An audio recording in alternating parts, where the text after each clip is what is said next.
ছোট, আজ দুপুরে তো দাদার বন্ধুরা আসছে, একটু পনির তরকারি করে দিস তো। মানে কি পেয়ে রেখেছো কি তুমি আমাকে? আমি কি চাকর নাকি?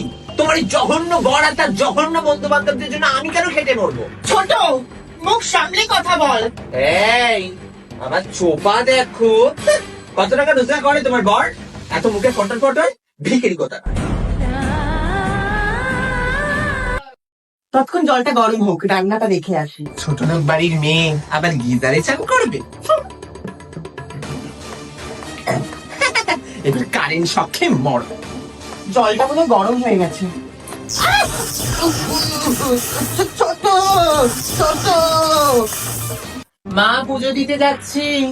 ছোট দাঁড়া, আমিও যাবো। হ্যাঁ চলো। কি তুমি একটা আনকালচার মহিলা আমার সাথে একটা ক্লাসি মন্দিরে যাবে? তুমি জানো ওখানে নিতা আম্বানির মতো লোকেরা আসে। ছোট, আমি তোর বড় যা, আমি গেলে তোর মানি লাগবে? হ্যাঁ অবশ্যই লাগবে। একটা বাটি প্রিন্টের শাড়ি পরে জঘন্য মহিলা আমার সাথে গেলে আমার স্ট্যান্ডার্ড নষ্ট হবে। তুমি বাড়িতেই থাকো।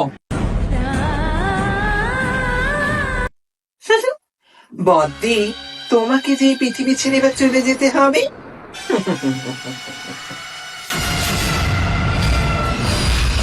দিদি, তোমার জন্য শরবত এনেছি, ঠান্ডা খেয়ে নাও। আমার ছোট, তুই আমার জন্য এত ভাবিস? তখন থেকে কাজ করে যাচ্ছে, তুমি এটা খেয়ে নাও। বৌমা, বৌমা পড়ে গেছি আমি, তাড়াতাড়ি এসো। শাশুড়ি পড়ে গেছে। না না, এটা খেয়ে নাও, খাও আগে খাও। দেখ, শাশুড়ি মাটাকে এখনই পড়তে হলো। Shit, ওই বুড়িটাকে রাস্তা থেকে সরিয়ে দিতে হবে। আচ্ছা মা, অনেকদিন ধরে আপনি আপনার সোনার গয়নাটা খুঁজে পাচ্ছিলেন না, চলুন না একবার বদ্দির ঘরে চেক করে নি। না না ছোট, তোর কোথাও ভুল হচ্ছে, আমার আলমারিতে কেন থাকতে যাবে? আসুন আসুন, চেক করতে কি আছে। ছোট, ছোট, তুই আমাকে সন্দেহ করছিস? আমার আলমারিতে গয়না নেই। আসুন না একবার চেক করতে কি আছে, তাই না বদ্দি? টানা! বদ্দিকে বাড়ি থেকে ছাড়ানোর এটাই একমাত্র উপায়। চোরের বদনাম। আমি চুরি করিনি, আমি চোর না মা, আমি চুরি করিনি। হেমা যাই।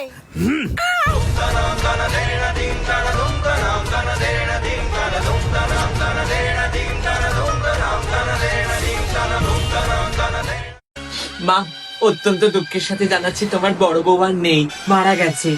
তো এবার তুমি সব সম্পত্তি দাঁড়াও,